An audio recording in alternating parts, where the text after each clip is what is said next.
Hello.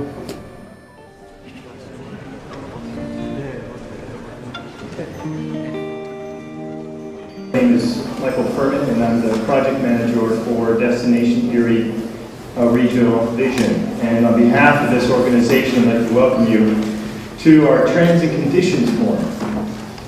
Since you're all gathered here, chances are that you're from Erie County.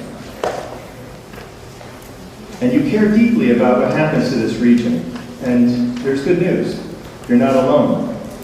All of us who live in this county have things that we love about this region, whether they are its people, its history, its places. The things we love about this area are the things that keep us here, the things that make this region special and a great place to live. We all want to see these things that we love about our area protected, just as we would like to see these challenges facing our region addressed and put behind us. Destination Erie, a regional vision, is focused on helping us do just this. Our goal is to create a dynamic region that will improve the quality of life, connect our communities, welcome diversity, restore and protect our natural resources, and create a competitive economic framework that fuels the vitality of our region. Destination Erie Consortium members come from across 5 regions. They are Erie, Crawford and Warren County, Chautauqua County in New York, and Ashtabula County in Ohio. They represent geographically, economically, socially, racially, politically diverse communities. Together, we are studying how Erie County uses land and developing ideas about how we can use it more wisely so that it is to the greatest benefit of our economy and our quality of life, now and in the future. We are trying to think things through on how we can become better stewards of our natural resources without sacrificing the things that have made our region a great place to live, to come home to, and to raise a family. This Trends and Conditions report is our first major step in this direction. It is a compilation of research about the region that will allow us to take a collective look at what we are doing as a region, but more importantly, where we're going. In preparation for launching a regional conversation about sustainability and land use, Destination Erie assembled countless policy plans and planning initiative documents from across the county. And to the best of our knowledge, this is one of the very first times these plans from different parts of our county have been brought together in one place. So, what is our Trends and Conditions report? With this presentation this afternoon, Destination Erie is launching a countywide conversation about how our region's future looks. We are not, however, tied to one particular course of action.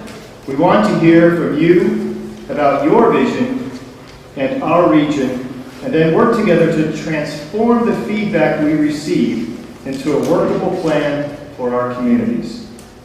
The Trends and Conditions report is a foundation upon which we will build an even broader base of knowledge about our region, a place where we can stand while we have a conversation, a starting point for an effort that will take Erie County and the region where we want it to go. While Destination Erie has organized this report and will continue to manage it, going forward, it will belong to all of us. We need you. We need your friends. We need your family. Anyone you know who cares about this region and how to contribute to make it a better place to live.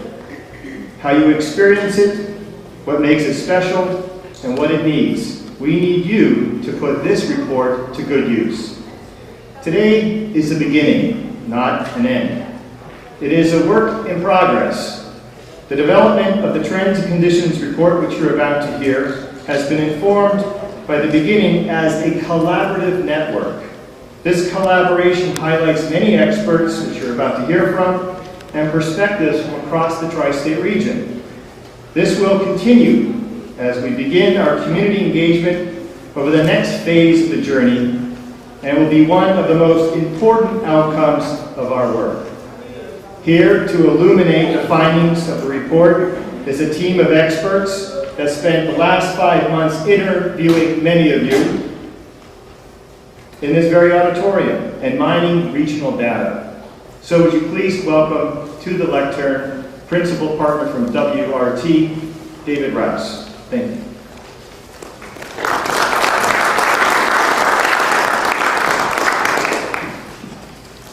Thank you, Michael. Boy, this is a great space. There's always got to be somebody up in the peanut gallery, right? We're going to do, actually, let me go to the next slide here, see if this works. We have a lot to get through in the next hour or so, we're going to go through a lot of material very fast, and part of what we actually want to do in the first half, we're going to, as Michael said, zero in on the existing conditions and trends. There is a report, a full report that's in preparation, being finalized. A draft will be ready in about a week or two, and it's going to be circulated. Ahead of that, what we want to do is, because we can't get into all the detail, hit on some of the overviews, the highlights of that, and that's what we'll be doing for the first half. In particular, I think you have a handout that you received. I only got black and white, but you have a nice color. And what that tries to do is get kind of high level and strategic, because we do need to be strategic, in terms of a report card about how the county and the larger region are doing in these various topics that are being covered by the plan. So where we're headed, which will lead towards the same direction for what do we do about it? How do we become what we want this county and this region to be in the future? And that's going to be the second part of the presentation. You can see, first I'm going to do a quick overview.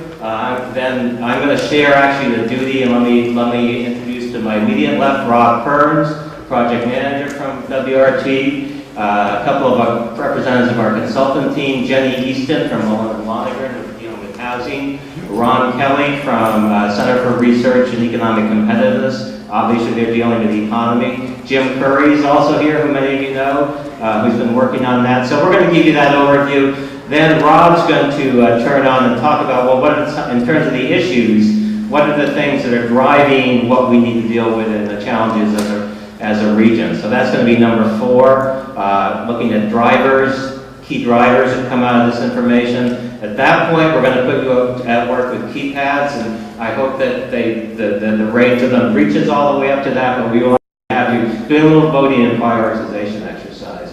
So that's quickly talking through what we're going to go through for the next hour or so. We'll pause a few times and let people ask questions or raise some issues as appropriate, but we do want to keep moving. First of all, and most of you, and maybe all of you, have seen some of these slides before, so this is really a refresher. First slide is the study area for Destination Area Regional Vision, and Michael mentioned, particularly for the economic and workforce component, it reaches 5 counties in 3 states, Erie County, Ashtabula, Crawford, Warren, and Chautauqua. For most of it, though, the focus in the study area for the grant purposes is Erie County. So you'll hear us talking about Erie County as a region, but for the economy as a larger region we're really looking at. Here's the process that we're going through. It's a 3-phase process, 3 years. We are at the end of phase 1, or near the end of phase 1, looking at what's going on in the region, what those conditions and trends are. That's leading up to this report that will be available in draft form certainly before the end of the year. We're polishing it up now, which is going to lead to the next phase, really critical over 2013. What do we want to be as a region strategically? And then how do we get there? What's the action? What are the plans that are going to and actions that are going to be put in place? And Rob will talk a little bit at the end about the next steps in terms of phase 2 in the next few months moving forward. I'm not going to dwell on this diagram, but suffice to say, how many of you are on a specific work group as part of this? I think many of you are. And if you are, you will see that work group up there. It's organized topically in terms of 5 work groups: transportation and infrastructure, environment, housing and neighborhoods, economy and workforce, and community facilities, which is the sequence we're going to go through the existing conditions and trends information. There is also a task force that's dealing with community engagement. Just did want to remind us, because we need to keep this in mind, this is a grant that was received through HUD, Housing and Urban Development. Sustainable Regional Planning Grant, and these are sort of the overall directive that that grant program sets. So I think these are very much in sync with what folks are saying about what they'd like to see about the future of the region so far and what the issues are, but just put those up to remind us that there are 6 broad goals that they've established for the Sustainable Communities Partnership. So with that, I'll pause for a minute and we'll plunge right, or actually just a second, because we're going to plunge right into an overview of existing conditions and trends. I want to reiterate what we're going to give you is not going to be in-depth. It's going to be pretty high level just because we don't have a lot of time to get through it all, but there will be full documentation in terms of the report coming out moving forward. So there's a lot of data information behind these sort of this broad overview we're going to present. The way the report will be organized and the way we're going to do the presentation, there's sort of background information that particularly deals with demographic trends, the population and what's happening in it, and what's happening with land use and development in the county. And then there are what we're calling community systems. These are those work groups, economy and workforce, housing and neighborhoods, etc. And a really important point is that we're going to go through this information separately. It's really important to look at the interconnections and how these different things interact. And there are some common themes and parallels. And that's going to be part of what we're going to be working with you moving forward. Because when you can find those interconnections, ways you can leverage transportation, for example, to do something on the environmental front or the economic front, or vice versa, that's going to be the most effective plan. So we will be looking at the interconnections. But for now, we're going to go through these one at a time, just sort of systematically to give you sort of a high-level overview.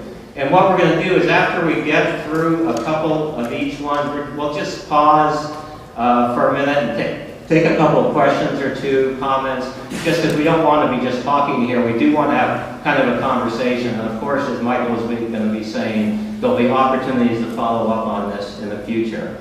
So looking at demographic trends in terms of population, you have some nice population growth. Again, this is at county of Erie now. This is not the 5 counties. Just think of this in terms of the county of Erie. There was growth from 1960 to 1980, but basically it's been level and with a slight few hundred decline actually between 2000 and 2010. So the current population of the county, you can see, or at least according to 2010 census, was around 280,000. And what was interesting, if you bear with me for a minute, in terms of the figures, what this represents is actual growth, population growth in certain parts of the county. Summit Township, for example, 19.42% growth, Harbor Creek 13.55, Canal 9.77, where some of the boroughs, Edinburgh, Elgin, Wesley boroughs, there was a 7% decline. The city of Erie, and 1.8% decline. So there's flat population, but that's masking some different things that are happening across the, across the county in terms of population. And of course, we know what the manufacturing loss and economic changes basically did to changing sort of that population trend over time. It's also related to something that's been happening across the country in terms of generally smaller household size. I'll get to that maybe in the next slide, actually. In terms of the breakdown of the population, the largest segment of the population, actually, if you look at it, is in the 15 to 24 age group, and I wonder if that's related something to maybe your university, your college population as well. But you do have an aging population. This is not uncommon in terms of the baby boomers who are actually 45 to 64, and then the older generations are growing. And actually, I looked at some of the population figures from 2000 to 2010, and some of this is called out in the report. Your young population, under 18, is actually declining by 7 or 8%. So there is an aging going on. The majority of the population, I believe, over 80%, is identified as white, but the Hispanic, African American communities are growing, and new immigrants are coming in. So there's some changes and shifting happening in terms of the ethnic component of your populations. Just to shift gears in terms of land use and development, this map shows the overall land use in the county, and the 2 largest components of land use. Forest is considered a land use. It's over 40, I believe 43%. The next is agriculture, 36%. This is a rural county. And this plan is about the entire county, and it's predominantly rural, actually, even though we are here and within sort of the urban, what I will call the urban core, which is mainly that yellow area in the center around the city of Erie, Mill Creek, and the other townships where you see most of the residential development, which is yellow, and the commercial is red as well. So land use and development, that's sort of the existing pattern. This actually goes back to 2005. There are some changes occurring in that. You may have seen this map before. We've shown it, but we'd like to show this map. This is from actually Erie County's 2003 comprehensive plan, in which an exercise was done. They worked with municipalities that had zoning and growth areas designated and sewer service areas, and they designated, you can see sort of in a kind of a brownish color, is what are called designated, call them designated growth areas. This is sort of where the zoning and the water and sewer service is lined up to support growth, which is an important issue, and then potential future growth areas in yellow. And then in sort of the, so I see it as grayish, is what are called rural resource areas, or in green conservation areas which remain predominantly in those rural uses. So there was a general framework that was set in that comprehensive plan by the county, but we're revisiting and relooking at that through this process. So that's a quick overview of land use and development. I'm going to turn it over to Ron Kelly, who's going to talk, really, the economy and economic conditions has emerged as critical through this whole process. And CREC and Jim and others have been doing a lot of work on this, and Ron's going to give you a little bit of overview of that. Ending up in the first part of the regional report card, after which we'll pause and take a few questions on everything so far.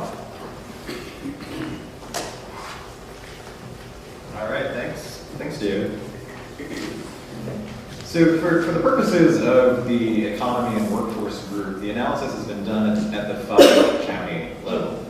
So it's an analysis for Erie County, Warren County, Crawford County in Pennsylvania, Chautauqua County in New York, and Ashtabula County in Ohio.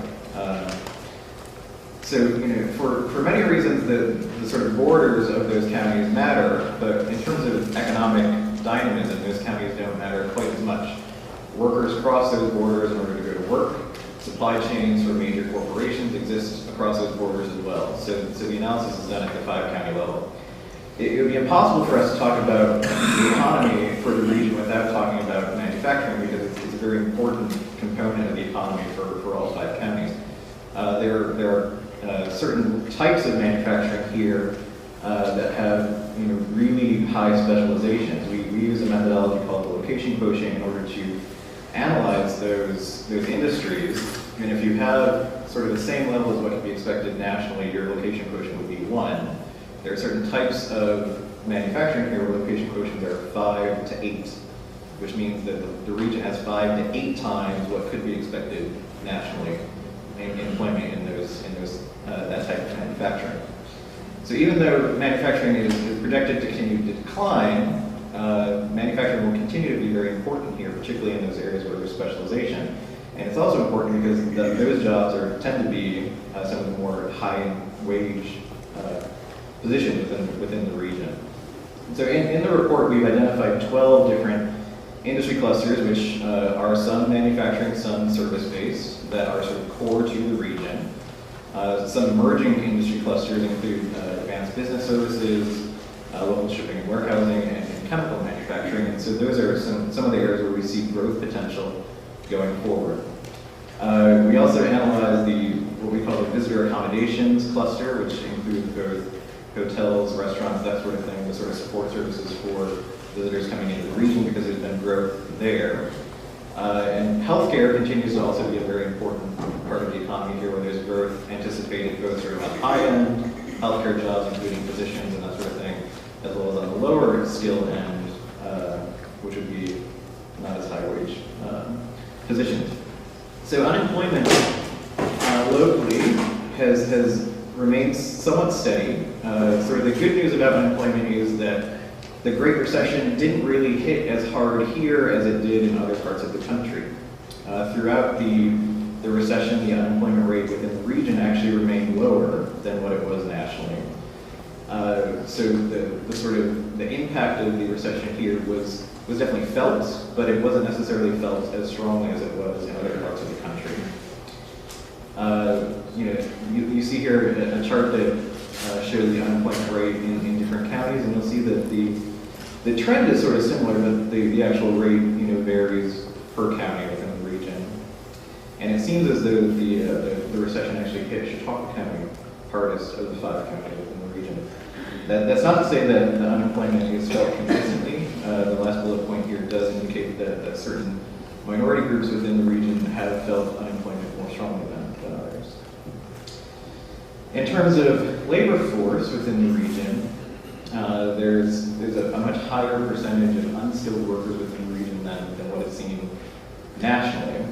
As a result of that, average wages tend to be lower, and there's a sort of a gap in terms of the high-skilled positions that comes along with that. So there's fewer high-skilled workers available here, and therefore there are fewer high-skilled sort of jobs.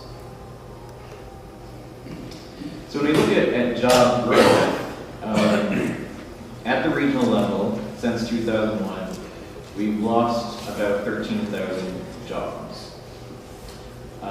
And the chart that we have here is actually projections for job growth going forward. And I know it's pretty small. You might not be able to see some of those labels, but what's expected to grow in terms of employment is in the healthcare field, personal care, and food preparation.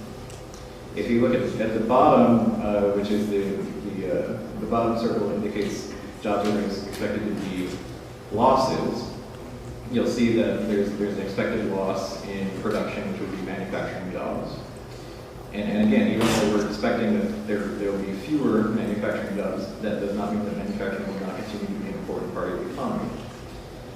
Unfortunately, we've also done this analysis where we indicate sort of average wages for these individual groups. And unfortunately, it looks as though the types of jobs that are projected to grow are more along the lines of the type of jobs that have a lower wage. And a lot of the jobs that are expected to decline are those that currently have higher wages within the region. And it's important to point out that even though it's only projected that there will be a net increase of 400 jobs between 2012 and 2017, that doesn't mean that there's only going to be 400 job opportunities. Those are net new jobs, so those are new jobs created. So there's going to be a lot of churn within the economy, so there's going to be a lot of opportunities for jobs in terms of people entering the labor force, but the sort of projection is that there's only going to be 400 net new jobs. So in terms of innovation capacity, the ability of the region to innovate in terms of high-tech employment, the good news is that from 2000 to 2010, the high-tech employment in the region grew at a faster pace than the nation. The bad news is that it was growing from a very small point, and so it still has a long ways to go, and so in order to catch up with the level of employment that is sort of normal at the national level. But it's good that it's growing, and we have done analysis of what we call stage 2 companies, which are companies that have 10 to 99 employees and have receipts of over $1 million a year. So these are the firms that are most likely to innovate and sort of increase their employment levels at a higher percentage. And the Erie region has demonstrated a strong capacity to be able to grow those sorts of companies. So there's the sort of infrastructure is here for innovation, the sort of infrastructure that's necessary to create the sort of businesses that would innovate and be able to increase employment are definitely here. And because you see that the rate of high-tech employment has been growing substantially, you're starting to see some of that proof that the sort of core is there for this to continue to grow. And so in terms of the report card, When we look at employment and the economic structure, we see it as being steady and improving. We know that certain areas of the economy are going to decline, and there are other areas of the economy that are on the upswing as well. So it's sort of finding that right balance. Unemployment here is lower than the national level, and so that's indicated as steady as well. There are some concerns in terms of the skill levels of the labor force, and so that's indicated here as something that needs improvement. That's particularly important because a lot of the job growth that's expected within the next several years are positions that are in science, technology, engineering, and math. And so these are going to be high-skilled positions, and the reality is that the skill level isn't sort of there yet. So in order to be prepared for the jobs of the future, skill levels will have to increase. And sort of just following up again on the innovation capacity issue, a lot of the sort of core infrastructure that's necessary to have an innovative economy is already here. That's really the good news. It's sort of how to implement it in a way that is sort of driving at what's next in the economy is sort of going to be the ultimate question, I think, for how we go forward. And with that, I guess we're pausing for questions. Yeah. Thanks, Ron. Is this thing working? Yeah, what we thought we'd do now is just sort of pause and take any questions, comments for a couple minutes. If anyone has anything they want to bring up or raise or ask. Yes, and if you guys have any questions, please wait for a microphone so that everyone can hear it and get on video too. Yeah, we've got one up here. How do you know manufacturing jobs will shrink? So the question was, how do we know manufacturing jobs will shrink? So what we've used in the report are employment projections from the economists at Economic Modeling Specialists, Inc. So they analyze the national economy, and so they come up with these projections. And so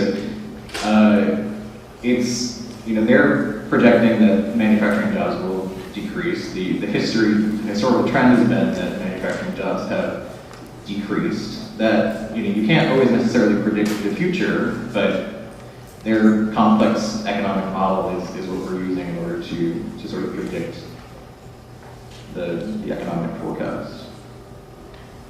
And one of the interesting, I'm not an economist, but one of the interesting phenomena that's happening, even though the jobs are decreasing, doesn't mean manufacturing is necessarily decreasing, people being more productive, right? That's right.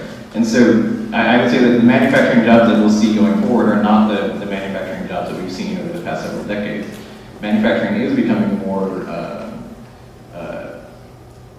technology intensive, and so the type of workers that they're looking for are actually changing. And so in that process, they don't need as many workers typically. They're looking for more high-skilled workers. Can you qualify the statement that we have good infrastructure by which to grow the high-tech sector? Could you give us some of the things underlying you say that? Sure. So there are universities here that have programs that are turning out graduates in engineering and math that could be catalyzed in order to help build that. And we've seen that a lot of the firms locally that are in those industries, they are also experiencing growth. And so it's really trying to find those linkages in order to make it so graduates will be able to stay in the area, using some of the incubator projects that are here locally too, in order to be able to have those sort of supports to help those companies grow. So I mean, the fact that there are incubators here and there are university programs and those sort of programs, that's not something that's universally common among a lot of other regions. And so the fact that they're here, you're not having to start from scratch in order to create a lot of those programs. You might need to build some of them in order to sort of make them more efficient and successful, but a lot of the sort of core infrastructure is already here. So in order to grow our high-tech employment sector, is this initiative going to look at how to move that forward and come up to the national average. So, at this point, the existing condition report is really just focusing on what's already here. But the next stages of the planning process will be getting to that area. I'm not sure that the work group will necessarily focus exclusively on high tech, but I'm sure that high tech will be one of the components of the plan as it goes forward. Yeah, and I think just, Ron's right. This is a kind of choice and question and direction we're going to set through this process, but keep in mind that sort of everyone says we want high tech or biotechnology. What makes sense for Erie based on the analysis of the economic conditions? And I'm not saying it will make sense or not, but that's the kind of thing that we may look at. It may be some kind of high tech based on that manufacturing legacy you have here. So it's defining what high tech means in the context of this economy. That will be one of the things we'll be looking at. Yeah, I think that's a good point. I think what will be a high tech sector in Erie will not necessarily be a high tech sector as in what you see in Silicon Valley. It could be something sort of built on something, just for example, the computer imaging sort of animation program out of Edinburgh. It could be something based on that. Because that's an example of something that's here that is one of those pieces of infrastructure that could be built upon. That is something that's already very impressive, already something that has sort of national attention, and with very little broadening of that, you could go into different areas like gaming, sort of imaging for architecture, that sort of thing, rendering, that sort of thing. So what could be high tech focus here in Erie doesn't necessarily mean that it would be a high tech focus of some of the things that we see in Silicon Valley or Route 128, that sort of thing. I think in the interest of time, we need to move on, which is Jenny Easton is next to talk about housing and neighborhoods. Good afternoon. I see some familiar faces in the crowd. My team had the privilege of meeting last week with some of the community stakeholders who are in the business of improving the quality of the community's neighborhoods and housing stock. So thanks to you who attended the meetings and those of you who have helped us provide context for the data we're presenting. There's a huge number of categories within this section of the analysis. So what I'm going to do is provide you with an overview of snapshot data that will give you a sense of the larger picture where we are now and what we're working with. So as David mentioned, population growth has been relatively stagnant over the last decade. At the same time, there's been a 4% increase in the total number of housing structures across the county. So the continued land consumption in the absence of population growth suggests urban sprawl. It's certainly not unique to this area, it's a responsible.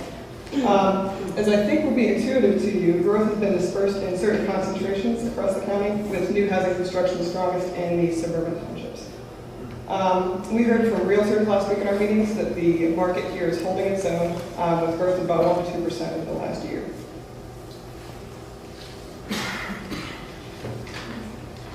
By national standards, the county's housing stock is considered to be relatively old, with half of all the structures now at least 60 years old. As baby boomers move into retirement years, some things we'll need to consider are the costs of home upkeep for fixed-income households who wish to age in place, and the high cost of retrofitting older homes to create accessibility features. We're learning that there's not necessarily a shortage per se of accessible homes, but we know that people with disabilities will face some challenges that we'll need to deal with in ensuring that they have suitable housing to access. Blight is an important issue here locally. There seems to be a sense that deteriorated or abandoned homes are a major impediment to neighborhood revitalization. We heard in our interviews last week that there is some local interest in land banking as a solution to this problem. Let's go back one.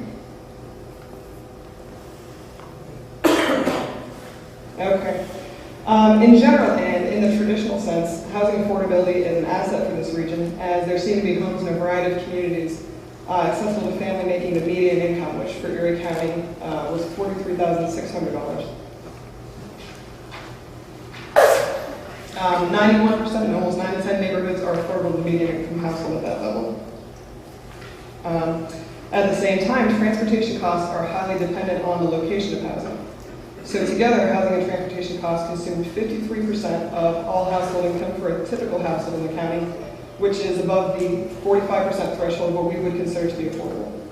The city of Erie was close to that 45% benchmark, with an average of 48% household income spent on housing and transportation expenses combined. So we're still conducting much of the analysis required in the equity section of the analysis. HUD requires a fair housing equity assessment as part of what we're supposed to do. So we are exploring dimensions of neighborhood opportunity and differences in housing choice among members of the protected classes. So that'll require a look at the policy documents and gaining a sense of what's really happening in the market, identifying impediments to equal housing choice. That said, because the affordability of homes is reasonable in Erie County, and there are many structures in place institutionally to enhance opportunities for traditionally underserved populations, our sense is that the county is moving in a good direction. So to summarize, the number of residents and structures in which they live is generally holding steady. We'll need to address blight and continue to ensure that the structure types available are suitable for and accessible to the changing population that will need to access them. Affordability is a strength in the traditional sense, though the location of housing impacts its affordability, especially outside the city of Erie. And while there are still impediments to fair housing choice, we'll need to develop strategies to mitigate. The county has a strong foundation upon which it can build. So I think we're turning this back over to David, is that correct? We'll pause again if you bear with us. Well, one quick question. I don't know if you're familiar with the vital signs data that's been done. We've been looking at that. The vital signs data indicated that our cost of living actually was quite high. Indicated that our cost of living data is potentially quite high when compared to other communities, for example, maybe Pittsburgh. And another issue that was brought up is, did you analyze rents? Because there's a lot of evidence that the rent costs in the center city, where a lot of people in poverty are living and whatnot, are extremely high compared to other communities. So I'm struggling a little bit with your regional strength in housing affordability, because a lot of the data that you're obtaining is not suggesting that that's the case. So if you could address that. Sure. As with everything else, I think it's a combination of the variables you're looking at. So you're right. If we start adding in the cost of utilities, other things, as I think vital signs maybe did, there are different conclusions to be drawn. So we'll have to factor that all in as we start to form our recommendations. And that's good input. We'll, we haven't finalized this. We'll go back and take another look at this. And actually, what I'm going to suggest now is, I think we have time to do this rather than me going on and do another one. Why don't we just take any other questions or for Jenny or comments on the housing, and then we'll do it topic by topic. I think that'll be easier. Anybody else have something on housing? Way up top. Yes, in just in agreement with the lady that was speaking about affordable rents, I have the Pennsylvania Housing Finance Agency's report on affordability and availability. And they're saying for Erie County that the rent went up at least $200 from in 2006 to 2010. And they say across Pennsylvania, rents have gone up by 28%.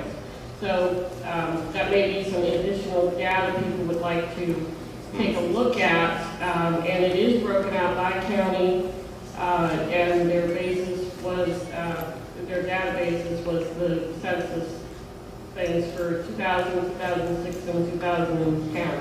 So if you'd like that information, it is on the Pennsylvania Pennsylvania Housing and Finance Agency's website. If anybody would like to take a look at those numbers as well. Yes, thank you. We are aware of rents especially, but I think also the purchase price of housing has risen faster than household income. So yeah, all of that will certainly be relevant.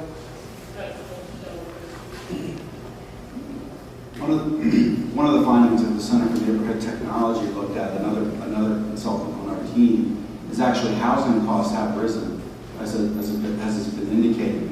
But actually transportation costs have actually risen even higher. So looking at costs of living, and this may get back to the point of comparables, is that actually the transportation variable in people's budgets is actually going to get harder. And so it's as Jenny said, it's a question of the grouping of things that you put together when you're looking at that cost of living basket. But it was just very interesting that this region, although our findings were that prices were relatively affordable, because jobs and where people are living, people are traveling very far, and car ownership has risen. The transportation side is actually hitting this region harder than the housing side. Well, I too am struggling with the affordability as a strength. And your statistics says 91% of the neighborhoods were affordable. It sounds like that 91% of people who can afford to have a home can find them in the city of Erie or the county of Erie in the region. I think that taking into consideration the high rates of poverty, I thought that would drag that down a little bit. I'm sort of surprised by that.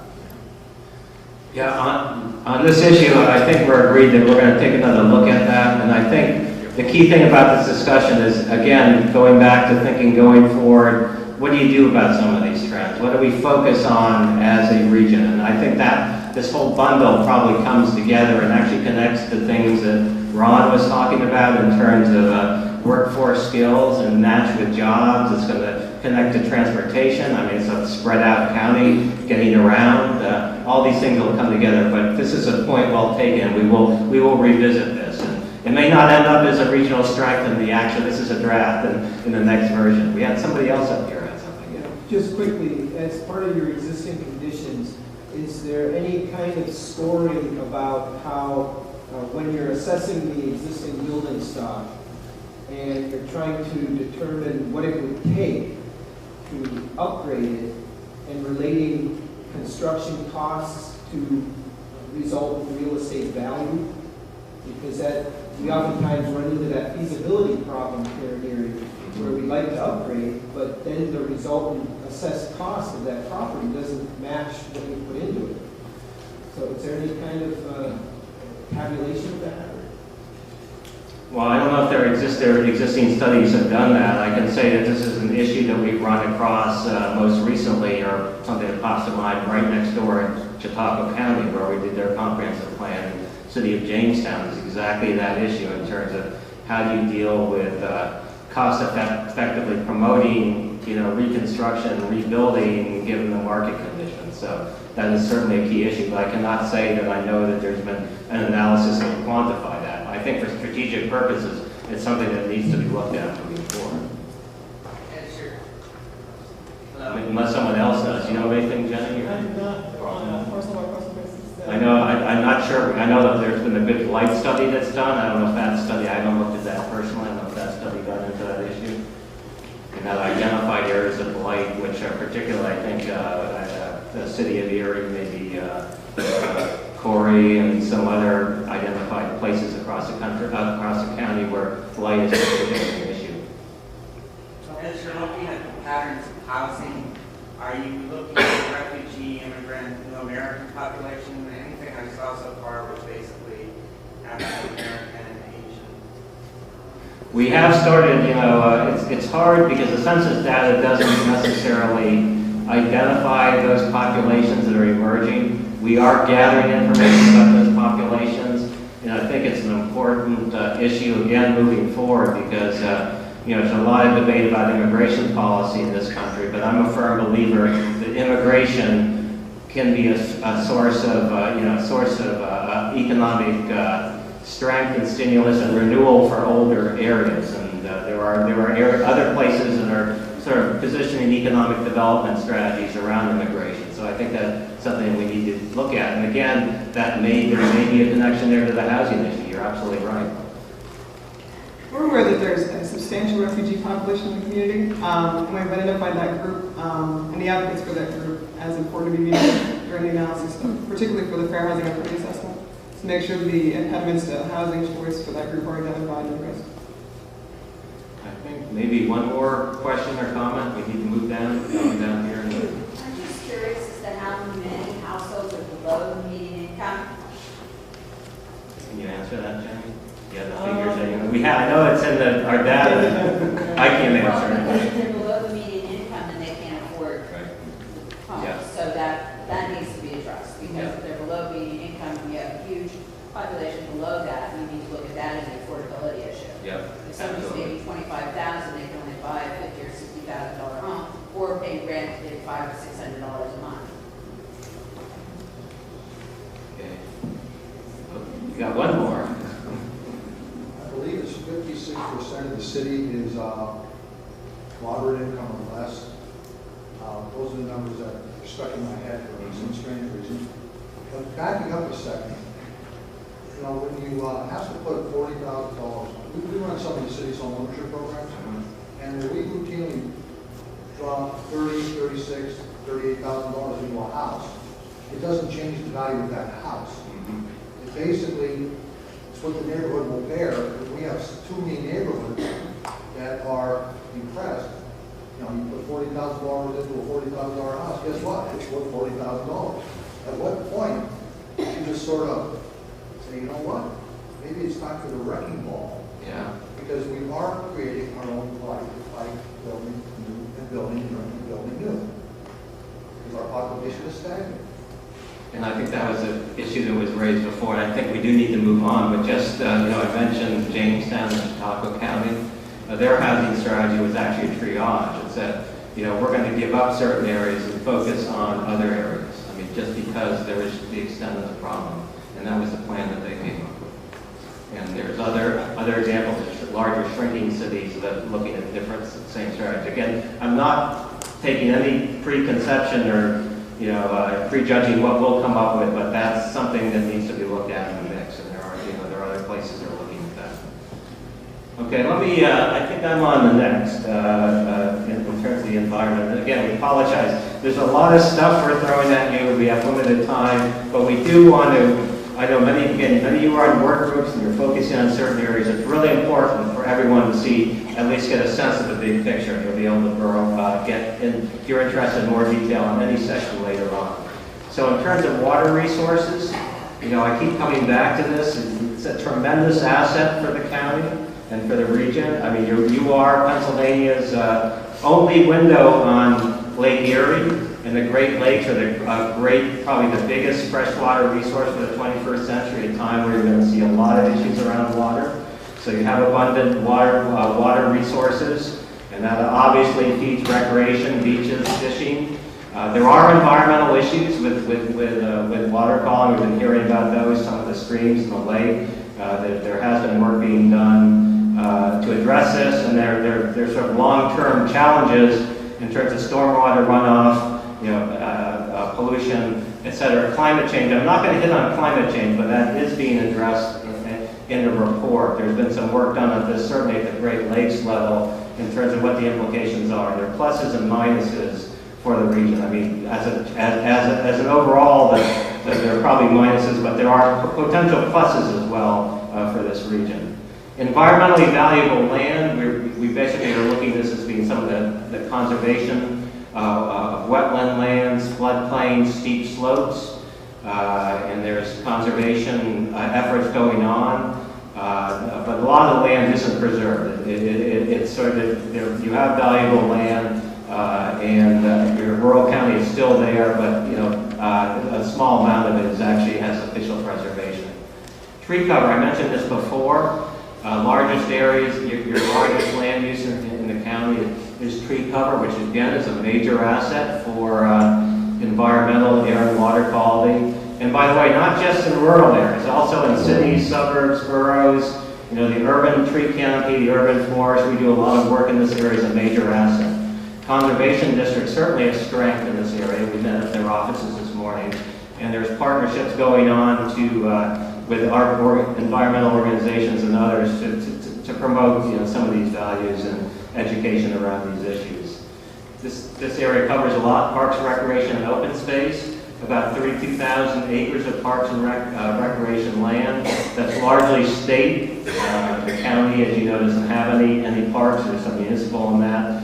Interesting statistic: Presque Isle State Park has as many visitors, I understand, as Yosemite National Park. So these are tremendous assets. bikeways and trails. The county did a greenways plan in 2010, proposed a series of natural and recreational greenways. Hasn't been implemented. It's proposed, largely around stream corridors. And there's like a lot, there are some trails, there are not as many as there might be in terms of bikeways and trails throughout the county. So there's a potential for improving these. They're spotty. Agriculture is huge. Again, I started by saying, I'll continue to say this is a rural county. This is about the entire county. It's important to the economy, about 37% of the land use. I think 72% of the grape production in Pennsylvania is in Erie County. And it's the 9th largest grape producing county in the whole country, so that's huge, obviously. Agritourism, there's some other ways that helps in terms of promoting the economy and participation. There is an agricultural easement program, but 4% of farmland that's when the county can buy the development rights on farmland. 4% of farmland is preserved. I think that's around 6,800, 6,900 acres. So just in terms of existing conditions and trends report, and again, this is high level, so we might debate these a little bit back and forth, but I have to say water resources is a regional strength because of that fact that you're on the Great Lakes. And it's interesting that you're on a national water divide. The northern part of the county slopes and drains to the Great Lakes and Lake Erie, and the southern ends up down in the Mississippi River. So that's kind of interesting. You're on two major watersheds. The environmentally valuable land, you have it. As I mentioned, the protection, there were issues maybe with protecting it steady, but you could look at that. I think a lot of the rural issues, again, tree cover, parks, recreation, open space, agricultural resources, these are all strengths. So maybe the issue becomes, well, how do we maintain and even make them stronger, and maybe leverage with some other things such as the economy. And then in terms of a regional issue, bikeways and trails, that kind of transportation is actually, as we said, not a very well developed network that we can see so far in the county. So that could use some improvement. So I guess I'll pause here and take a few questions on the environment. Might as well do this section by section now.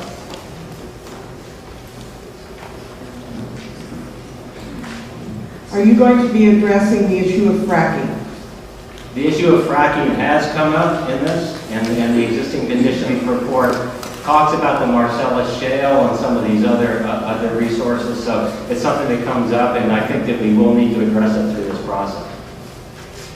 But it will also be addressed in the existing conditions. You had kind of taken a little pass for now on climate change, which I think, from an environmental perspective, is going to really be driving a lot of trends, if not everything, over the next few decades. And so I want to make sure that part of this process, or let me ask a question, is this destination hearing process going to involve climate change planning for the city and county of Erie? I know we've signed the mayor's pledge. Yeah. But as far as I know, the city is not doing anything in terms of planning around climate change, either for mitigation or for adaptation, which, whether you agree climate change is man-made or not, adaptation we can all agree on. Things are changing, we need to anticipate and prepare for it. I think that's sort of up to this group to look at that moving forward. I would hope you would address this through this process because it's only prudent. Basically the bottom line is that the climate's going to get warmer and drier, and there's going to be more extreme weather. That's sort of what the sun event, which is going to have implications on flooding and a lot of other things moving forward. And you're right, there's two ways of addressing it. One's through mitigation, which is looking at, can we, reduce our carbon, or greenhouse gas emissions, which is an admirable thing to do, but Erie County doing this on a global scale accomplishes, not that much in the overall scheme of things. But the other is, as you say, adaptation. Are there things that we can do now to plan for the impacts of climate change? And I would hope that's something that we look at moving forward. But again, that's sort of the next step in the process. The thing that bothers me about the environment summary is the missing indicators. And I know we've talked about that before, and I think that's what Steve is addressing down below too. Air quality, energy, built environment, climate change, sustainability.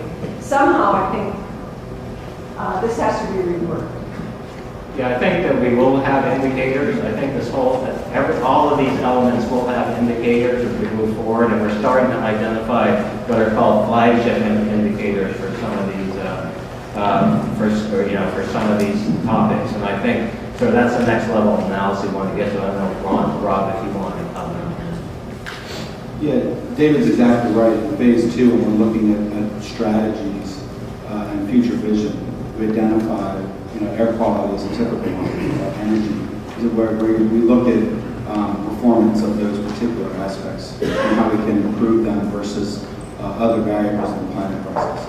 Yeah, but these do not seem like the elements that we should be looking at. Okay, yeah, we just need to get to the next level. level. I was calling indicators. Because that makes everything look so nice and rosy. Well, it does. Okay, we'll look at that. So again, this report card was sort of the first assessment broad brush, but point taken. We'll get to the next level of that and get into it more deeply moving forward. Which you're intending to do. Okay. Anything else on environment? And I think I'm actually up on the next one. Yeah, because we actually have Cambridge Systematics is the consultant that's particularly looking at the transportation component. Actually, the other half of this is water and sewer infrastructure, which we just had a meeting on this morning. But Chris Tights of Cambridge, I guess he had a medical procedure or something. He couldn't make it here today. So I'm pinch hitting for him, so bear with me a little bit. I'm going to try to go through the data, and then we can answer questions as best we can.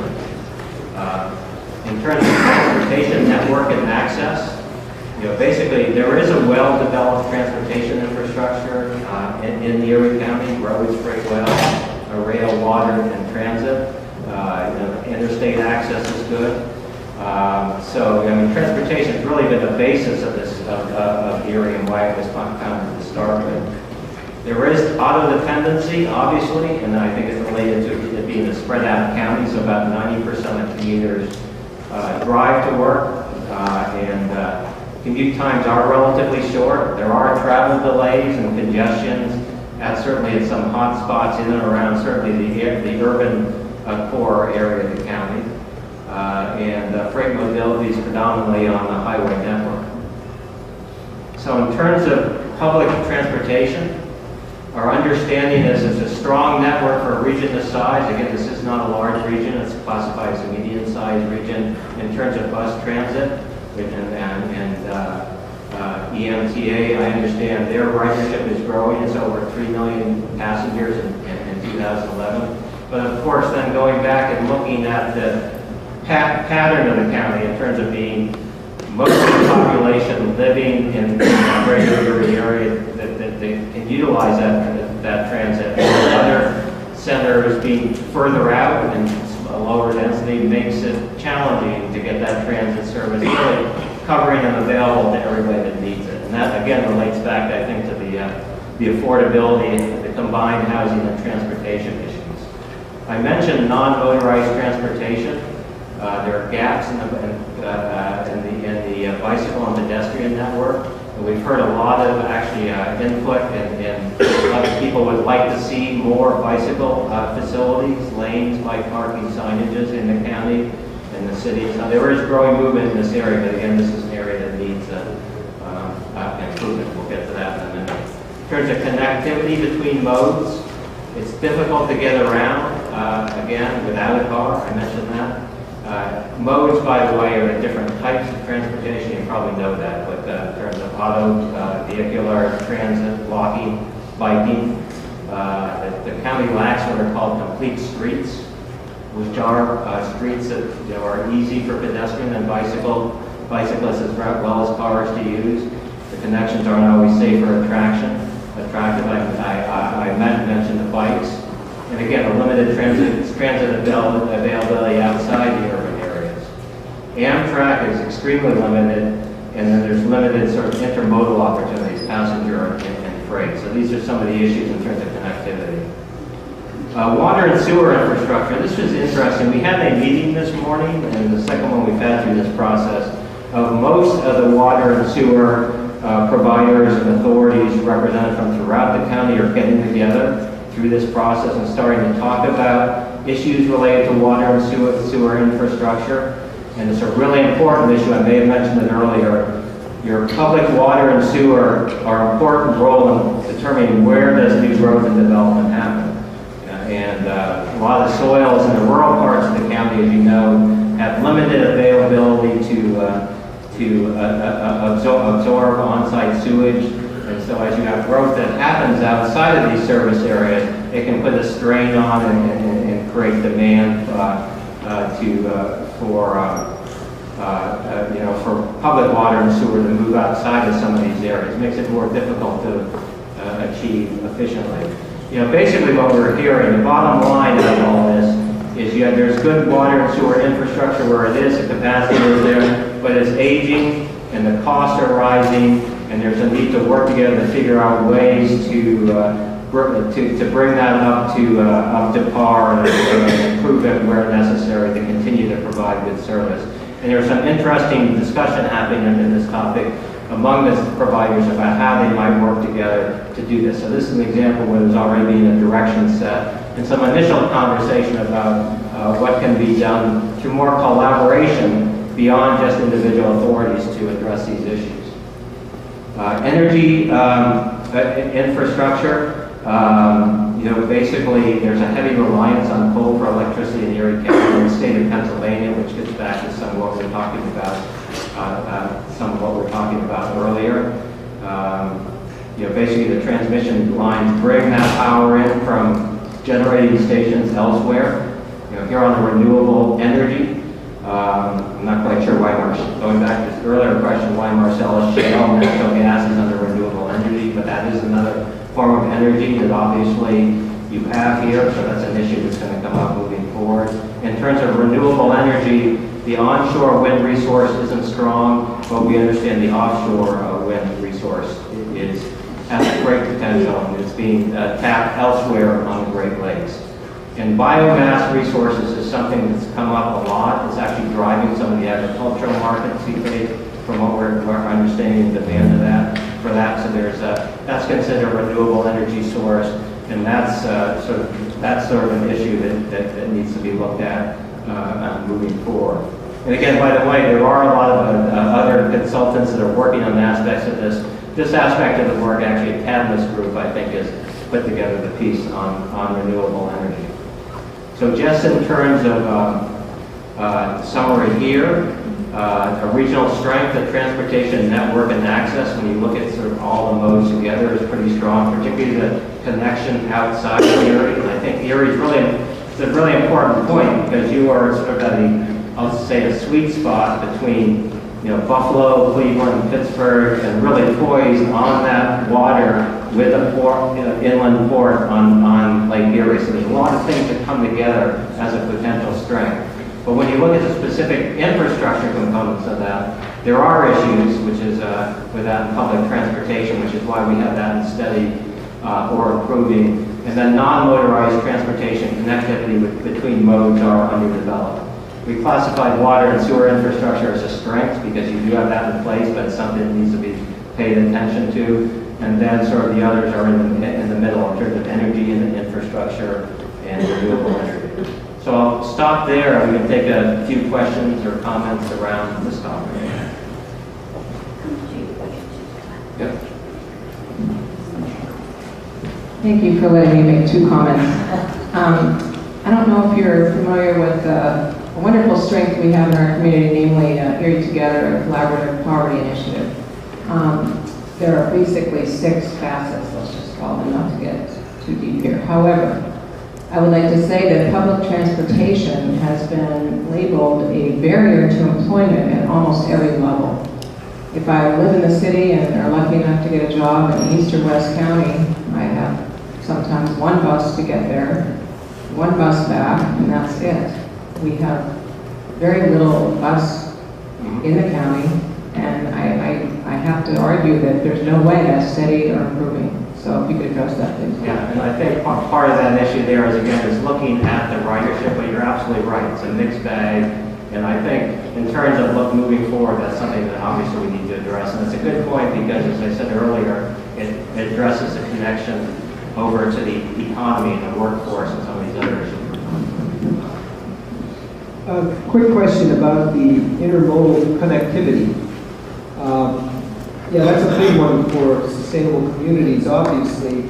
And it begs the question, we've actually built a building right on the bayfront called the Intermodal Transportation Center.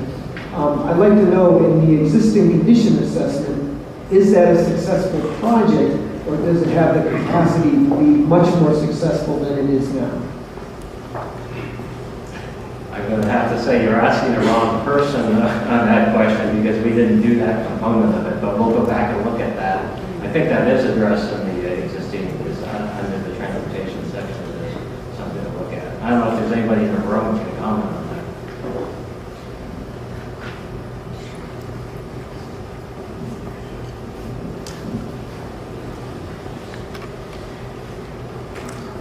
Okay. Another comment that I would like to make with respect to transportation network and access, transportation infrastructure, and public transport. I've conducted a number of smaller community meetings using your tool, Meeting in a Box, and in every session, public transport and access came up as a regional issue, and just want to bring your attention to that. Okay, the short answer is we will reclassify that as a regional issue needs improvement. I think there's a general consensus. The issue becomes, of course, and we have to look at other models and best practices maybe elsewhere. The spread out population patterns and density makes that a difficult issue to address. So that's something we have to look at pretty closely. David, I think part of there's sort of two sides to this equation here. One side is the actual transportation system, which I think our consultants looked at and found it to be actually quite a good system. The other side is location of employers. And I think it's actually the land use choices. Employers are moving out of the core where the transportation system is located. So the question is, do we spread out the transportation system, or do we attract employers to a base of service that's rather strong when compared to other systems? And so I think that's the kind of question that we need to look at going forward in identifying strategies, and the integrated model. So what we scored is steady or improving. We think the system is actually doing quite well. It's access, other location decisions, and pricing, those types of things that I think would help improve the conditions that I'm hearing from that. Yeah, and that has come up. Anything else under, go ahead. Oh, okay, never mind, it was addressed. So we move on to community facilities. Rob's going to handle this, and I think the rest of the meeting.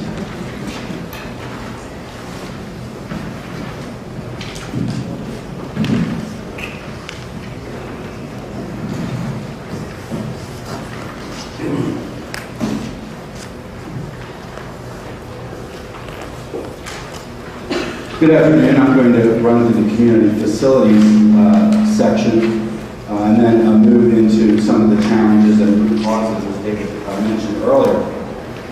So when David and I first arrived here in Erie as part of this project and visited, this was an area of the community that we were immediately impressed by.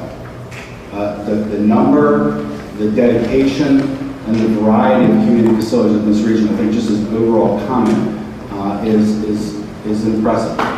And I think you'll see that reflected in some of the findings here in this section. Community facilities cover a wide range of things, from large hospitals, systems in this region to smaller community centers. So this is a real mix or basket of different types of organizations we're talking about here. They provide vital services as well as offer quality of life for the region. It also needs to be recognized that for this region in particular, the health and educational facilities truly are the major economic engines, as Ron stated earlier, for this region. So they are economically and socially and equitably very important organizations to be looking at for this region in particular. Looking at sort of a whole set of regional institutions, cultural and nonprofit organizations. These would be everything from sort of the United Way organizations to community centers and arts and cultural organizations in the region. I wanted to just highlight a number of things here. The Erie Community Foundation is strongly providing leadership here in this region. It's an impressive organization. Vital Signs was mentioned as one of the key projects in terms of collaboration. And the Community Foundation is collaborating here, with the nonprofit partnership, the United Way of Erie County, Erie Regional Chamber and Growth Partnership, and Erie together to be looking at a project like this. And this is really, you guys are well ahead regionally compared to other regions in doing this kind of work. So both the Community Foundation and the broader partnership with Erie Vital Signs, we felt needed to be acknowledged here as part of this aspect of the presentation. Looking at cultural organizations, Erie County is home to a variety of cultural resources, more than we can name here. But given the tourism base, it only adds to that number. There's over 80 organizations in the region. There was a creative class assessment done recently, sponsored by the Erie Chamber, and they noted that this region, Ron mentioned location quotients, that this region has a 12% higher location quotient of cultural resources in this region that you all get to take advantage of that other comparable regions don't have. Tourism certainly relates to that as well, but that's definitely a strength, as well as a quality of life aspect regarding this topic. But it also relates back to what Ron was saying about innovation. It's sort of the softer side of innovation. We can't correlate things necessarily, but these organizations and the activities that they generate also generate economic vitality and ideas as well. So this bodes well for the region in terms of cultural resources. And then looking at the Historical Society is also very active in capturing the history and the stories and maintaining that base of activity also here in the region. And just wanted to acknowledge the Perry 200 commemoration. History is very strong here, and it's very timely right now for us as part of this whole process. Shifting to higher education now, here there are the concentration of colleges and universities. There are 5 major colleges and universities here in the region. I think that's apparent to everyone here. Their contribution to the economy as well as brain gain, it's a huge asset for this region, as Ron said, compared to other regions of similar size. And it's something to continue to build on and support. There's an estimated 25,000 students coming into this region to take advantage of the educational opportunities, and over a third of them are attending the University of Edinburgh, which is outside of the city of Erie proper. There's the educational activity, but then there's also R&D, research and development activity that these educational organizations are doing. And Penn State Barron and Mercyhurst are the two that are getting the largest R&D monies, receiving monies in 2010. We want to acknowledge that component of their work as well, and their contribution to the local economy and innovation. And I don't want to dwell on this last point, but it has been noted as part of labor force preparation and the workforce skills gap, this issue of something between the secondary, your high school degree and a 4-year college degree. Is it community college? Are they technical schools? There is a significant gap, and the fact that there isn't a community college at all in this region is notable as part of this study. Looking at public schools and education in the region, the county has 13 public school districts, over 37,000 students in the region. Here, there are several challenges in terms of the average proficiency in math and reading. It comes in below 40% across average. We do want to acknowledge, just with population and other things, there's definitely unevenness in those proficiency scores, and it tends to be by location. Your suburban, more affluent districts, obviously, you know, the Girards, the Fairviews tend to do better in these scores as opposed to the city of Erie, or so there is that disparity, but it's just troubling the level of proficiency in the region as a whole in terms of the skills gap and looking at innovation and propelling forward in terms of the economy.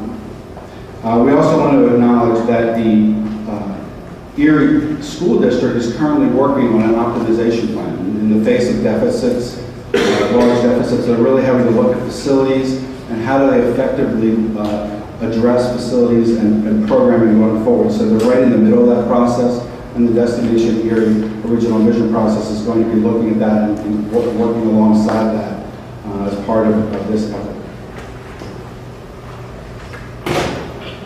Touching on community health, as I said before, education and the health facilities are major economic engines.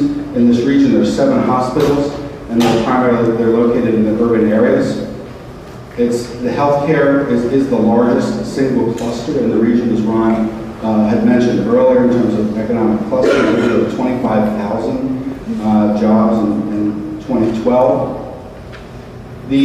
So in terms of economic performance and activity, the region is doing quite well. It's a strength. It is noted as a part of the county's health assessment that there are health concerns for the population, and that 17% of adults reported fair and poor health in the county in 2012, and that's an increase from 2007. So that's something to really pay attention to.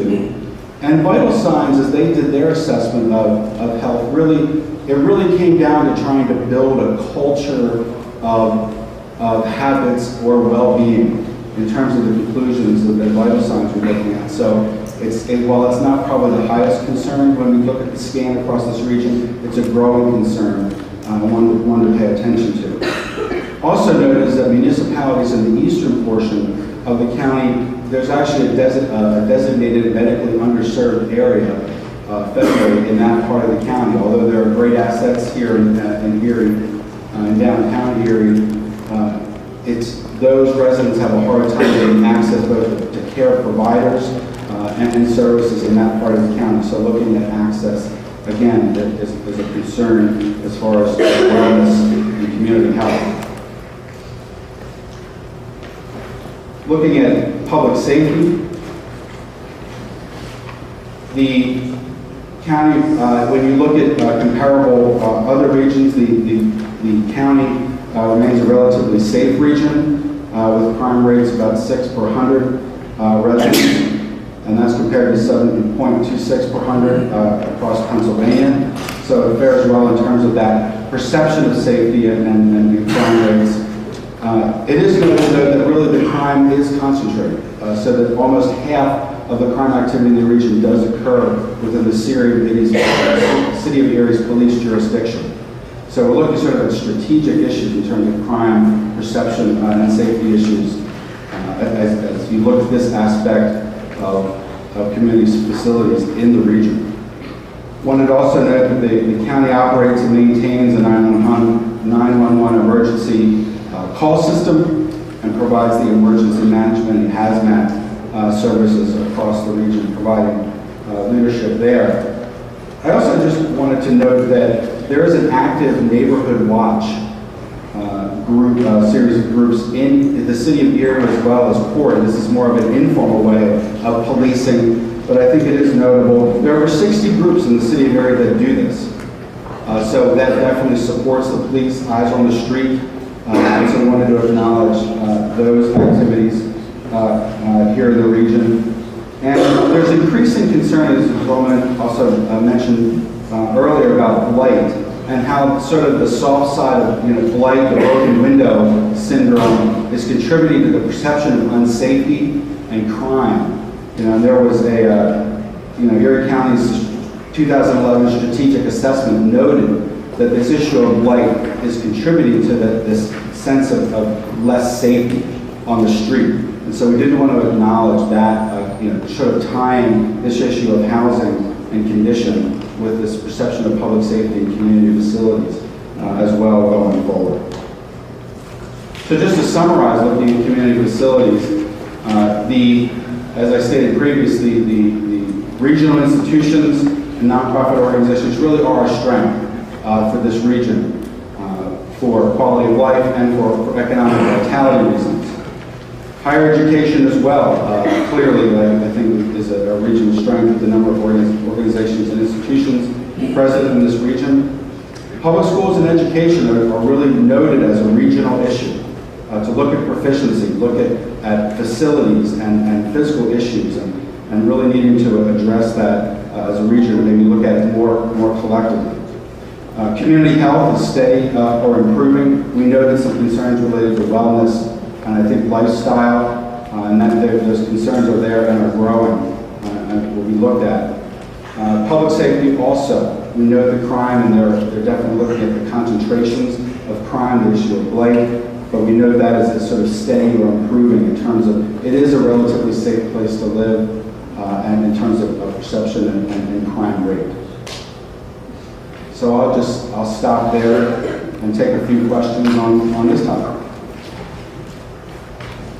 I just wanted to acknowledge real quick, Creative Class report was done, sponsored by the Erie Community Foundation. It's an awesome report, and you guys can find it on the Erie Community Foundation's website. And it's, in addition, a lot of the studies that help contribute to the Plan Erie region, regional plan for a destination area, regional plan for sustainable development, so regional vision, you can find on planerieregion.com. We have a whole e-resource library. So a lot of different studies and plans that we gathered information from. You guys can find that information on the website as well. So I'll come to you. Thank you for that correction, Ben. Barbara Chafee had given me the study, so that's why I made that oversight.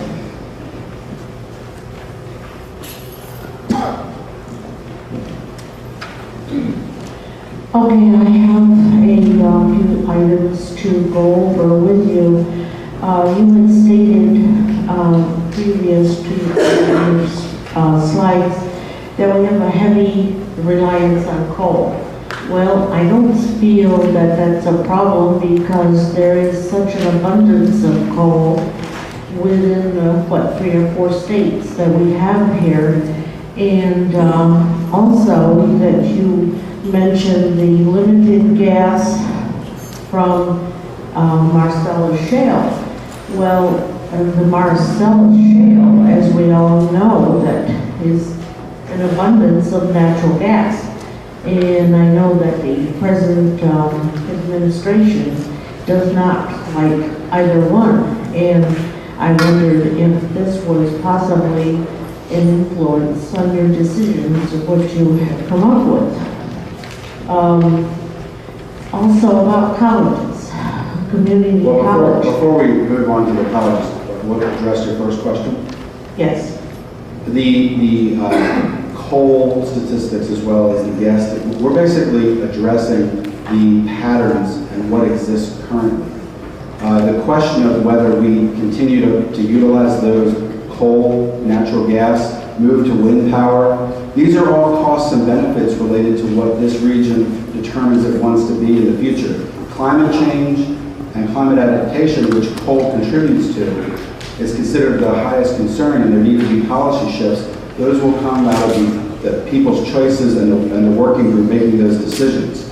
We're presenting the information on these various aspects right now and not making policy determinations or decisions at that point. We're just showing you the benefit, the possibilities with renewables as well as the current energy system as it is today. Well, I disagree with you on those aspects. From the information that I understand about the wind power is not as efficient as what people may want it to be or think it is. Moving on to colleges, we don't have in this community a community college, but I feel that with the presence of all the colleges around, I don't feel that the taxpayers should endure any more charges or any more money to put into a community college. And then the schools. You mentioned there was a big difference between the county schools and the city schools in the difference in education. Well, don't you think that it should be up to the schools to determine what is needed to bring them up to equal of each other? And in East County that you mentioned, the healthcare concern, I thought that they did have adequate primary care. I'm sorry, say that again? You mentioned on one of the slides here about the East County with concerning the healthcare, and I was under the understanding that they did have regular, efficient healthcare. Not according to the federal standard of access to providers and the needs in that location. There's actually a federal zone that's considered a medically underserved area. And so that's what we're referring to, and so that's what we're reporting to you. What do you mean by a federal zone?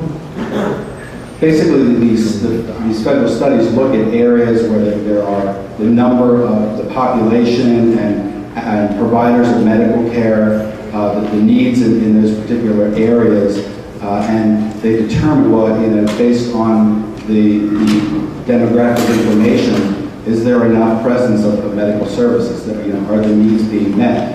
And they map out areas where there is not sufficient access to medical services. And so those are the zones that we counted in looking at and reviewing the work. The statements that you're making are, I think, things that we do need to hear in terms of looking at future policy and strategies going forward. So thank you for the statements.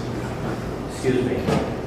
At this point, what grade would you give yourselves on this report? A grade on this report? Yes. As David said, it's still in draft form, and so we're still looking at the input just like we are today. I think that we're at about a B+ at this point.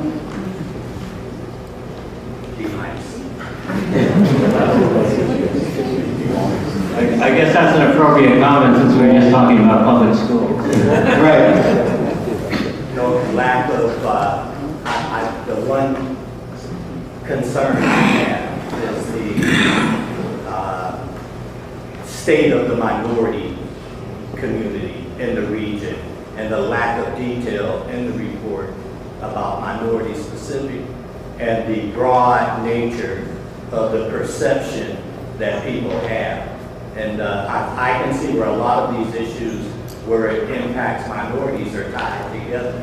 And there's not enough said about employment. I think if more is done for minorities in this region with employment, some of those other factors would improve in the community. Transportation, environment, housing, I think they all have an impact. I think that's really well said. I do want to remind you again that this isn't the full report. We didn't have a lot of time. We actually have another part of the meeting. I'm not sure how much time while we get onto it, but there'll be more full information given in the report. But the kind of statement you just made is absolutely right. Those are the kind of connections.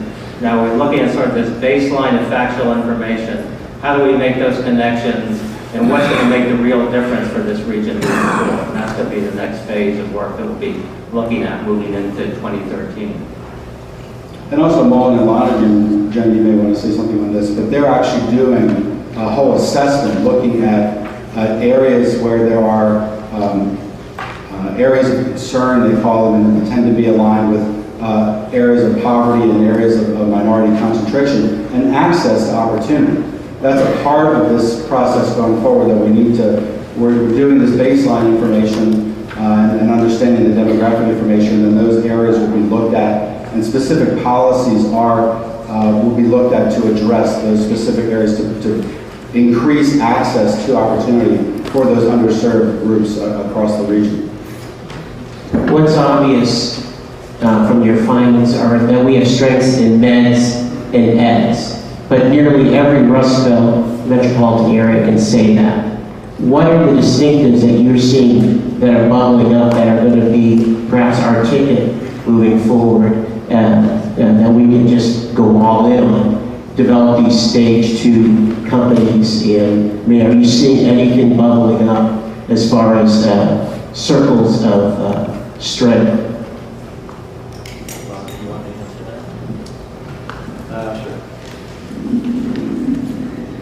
So, as I said in my comments, we've identified 12 different industry clusters that are core to the economy. We labeled them as either stable or emerging, and in terms of the 12, we labeled 3 as emerging, and those are advanced business services, local shipping and warehousing, and chemical products.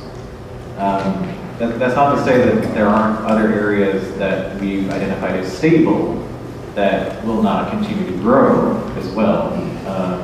But those are the 3 that we've identified as emerging clusters where we do expect to see some growth. I think I grabbed the report card here, which is in front of all of you, because I think that was sort of the reason we wanted to do this piece, is to, with all this information, all the trends information, zeroing in on what are the things that sort of jump out on the page as the things to take advantage of. And if you look down the regional strength column, you see here, innovation capacity, as Ron said, stage 2 companies, innovation, the innovation infrastructure is here, including the educational institutions you mentioned. Looking at affordability, I know we've had some debate about that, but as we compare across regions in this country, Erie is relatively cheap by comparison in terms of housing. The water resource base, I don't think we need to qualify that any further. Tree cover and environmental resources. Your parks and recreation that contribute to quality of life. We have lots of environmental strengths here to draw people, as well as for economic vitality, natural resources that you can build on in terms of resources. The transportation system, that's why Erie really grew up around this network of transportations and from water to rail to highway. You have an incredible location, and the idea of the inland port only further adds to that, to build on that strength. The water and sewer infrastructure, you're already selling, tap into your water resources and your good infrastructure to build on there. And I touched on the arts and cultural resources and your high concentrations, not only for tourism, but for quality of life and innovation, are yet another strength, as well as higher education. So there are lots of strengths to build on. Which might be a segue, actually. To the next section. So we've gone through and looked at sort of the report card and the trends based on scanning plans and demographic information and put together this report card based on that and the follow-up report. We also wanted to provide to you today just the basic results from the first round of public workshop number 1 to see, well, because phase 1 is not only about what does the data say, which we're doing right now, but also what are citizens, what are on citizens' minds, and what are they saying? What do they perceive are the important things?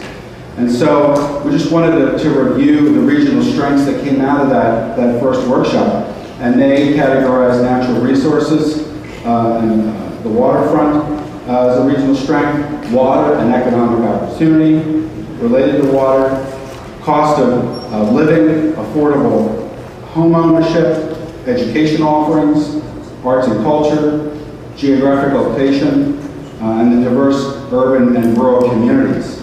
So I just went through that alignment of strengths in the report card. There's a relatively good correlation, actually, between what the trends analysis showed and what is on people's minds and what they're identifying through the workshop. But we're double checking ourselves with what people are thinking as well. Looking at the regional challenges, and I think some of this comes out of the comments we're hearing today, the challenges that were highlighted were the high poverty rates. The poverty rates are still too high for people in this region. The lack of good jobs and economic diversity in the job base.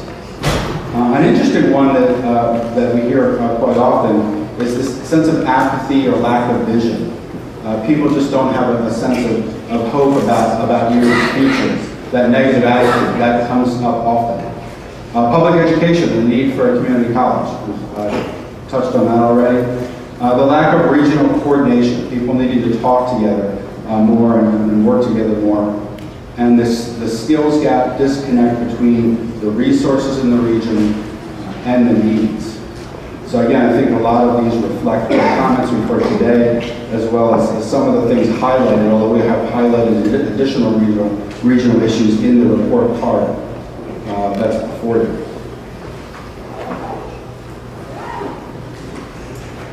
The third question we asked were, what were people's ideas for the future?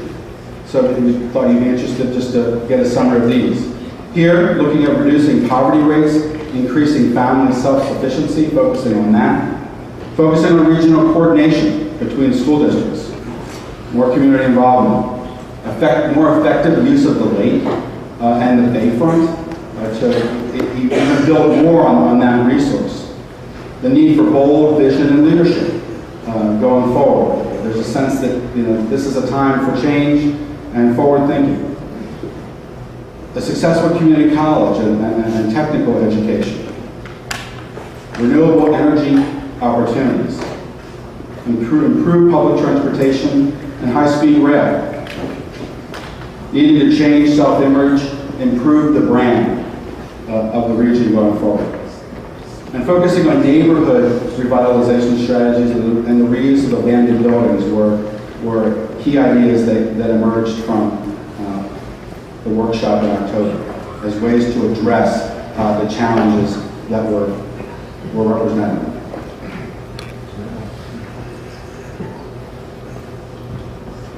So I'm going to just stop there and ask if people have any questions regarding the workshop results, and then I want to go into, we want to do Ben, if we want to, are you distributing the keypads? Did everybody get one?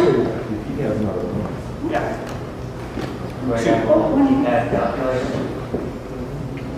But I just wanted to pause to make sure that if anybody had any questions about those results. Question upstairs. Were these public workshops, what you have here, only for the October 1st and 2nd? Because what about the meetings in the box? Have you calculated any of those? These results are for the workshop. We have not tabulated the meeting in the box results yet at this point. Do you know how many we had? How many more people participated? How many people were participating in the October 1st and 2nd? Do we have any of that data? Yeah, we had about 150 people that took part in the meeting the box, and they ranged from people from all over Erie, Crawford, and Warren County, and Franklin. Where we're at with the tabulations. We have over 20 meeting in box sessions that took place in all kinds of different locations, whether it be in school, like Great Lakes Institute of Technology, churches, and then private groups that wanted to take place, whether they be organizations. We've been tabulating all the data and information, still have to have them input their results online or have send it to us, so that will probably closed out by the end of December. So, How many attended the first two meetings in October? I'm trying to get at how many people in total participated in this project. So we had about 120 at the first workshop at Penn State Barron, and then in Edinburgh we had about between 60 and 80 participants at that. So about 200 at just the workshops, an additional 150 at the with the meeting in the boxes. So That's 330 people. Are we going to broadcast for the future based on such a small percentage of participants? no, this is not broadcasting on the future. This is collecting current trends and conditions, building on the futures phase 2, which will take place over the next year. And so definitely this is why it's so important that you guys participate in the futures, because just as you're mentioning, we only have 300 people participating thus far. We got to keep the momentum growing. So if you guys, as we go into the next phase, after the next workshop, we're going to do another round of Meeting in the Boxes, and you guys can register for Meeting in the Boxes online. PlanErieRegion.com. You can come to the workshops. So if you have any questions or suggestions on how we can continue to drive this, this is very important issue. So as you continue to come up with ideas on how we can get out and reach more people, just go ahead and shoot us an email. All of our contact information is online, and we can give to you anytime also. So those numbers also don't include the work group members. Not all those are coming out to the actual workshops, as well as other leadership groups to this group. So there are different ways that people are contributing and being, having their voice heard as a part of this process. But I do want to add that in that second phase, we're looking at doing a random, statistically valid survey to try to reach folks that won't come to meetings. I think that will be, you're right, will be critical. Now we're putting choices to get that broader input to people that would not come to meetings. So we're looking at To go into the final section of the meeting today, we'll be talking a lot about trends and scoring different aspects of the region on various topics, and also reporting back what citizens have told us are on their minds. This last section, we want to focus on something called root causes. And looking at all the information and consulting with leadership and staff, we developed a list of what we call root causes. And these are things that sort of underneath the surface, deeper trends and behaviors are contributing really to some more of these larger, more surface outcomes of trends that we see. So in order to be more effective in planning going forward, we want to make sure that we're getting to the base issues or problems that are contributing to maybe some of the higher order trends or conditions that we see in the data. And so we wanted to share that list with you today, and that's why we have the keypads, because we wanted people to be able to vote on what they think are the top 3 root causes that are contributing to the results, the reports that you're hearing today, and we're going to tabulate that information and further process that with the working groups going forward. What are the top 3 root causes behind the county's challenges and trends? I'm going to go through these and then ask you to vote. And I'm going to ask you to vote for your top 3, and you're going to pick 3 numbers. So first is suburbanization, population loss in cities and boroughs. Second is distance from population centers and jobs. Third is manufacturing decline, ongoing economic transformation. Fourth is mismatch between available jobs and skills of workforce. Fifth is inequality between public schools. Sixth is disparities in access to opportunity for minority communities. Seventh is aging housing stock, neighborhood blight. 8 is high poverty rates and concentrations of poverty. 9 is lack of regional coordination. And 10 is other. And Ben, did you also distribute index cards? Yeah.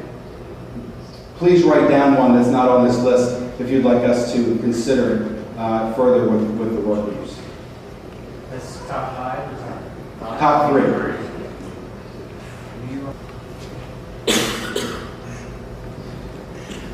Okay, it looks like the top choice is number 8, high poverty rates and concentrations of poverty.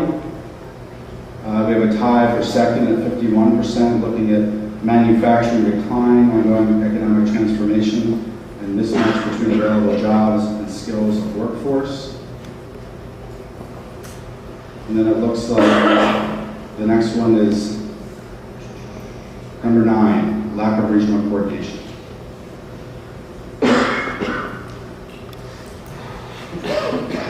So thank you for providing that information. We just wanted to conclude by letting people know what some of the next initial steps are in the new year, really moving into phase 2 of the project. So there's going to be a consortium leadership team meeting on January 15th. And that's where we're really going to recap the end of phase 1, finalizing the existing conditions, information, and tabulating the final meeting in a box results and citizen input, and look at the common themes that emerge from both sides of that data gathering part of phase 1. There are work group meetings scheduled for February 21st and 22nd. We're going to be taking the information from phase 1 and presenting draft vision themes, future vision ideas, as well as looking at various scenarios, ways to move forward into the future and achieve those vision ideas, looking at alternative concepts going forward. And the next public workshop, number 2, is scheduled for April 9th and 10th. And as David mentioned before, that's really where we're starting to focus on what are we going to do in terms of the future, looking at the future draft vision statement, as well as alternative trends and ways to get there, and people providing opinions and choices on their preferences and looking at those scenarios. And please return your little keypad devices. They have no value outside of this room. You can't use them as a calculator. They cost a lot of money. Yes, we have a collection station right outside the door, so on your way out, just drop those off right at the door. As well as the cards? As well as the cards. We have a box collecting all the cards as well. Thank you all very much for your time. Take care. Thank you.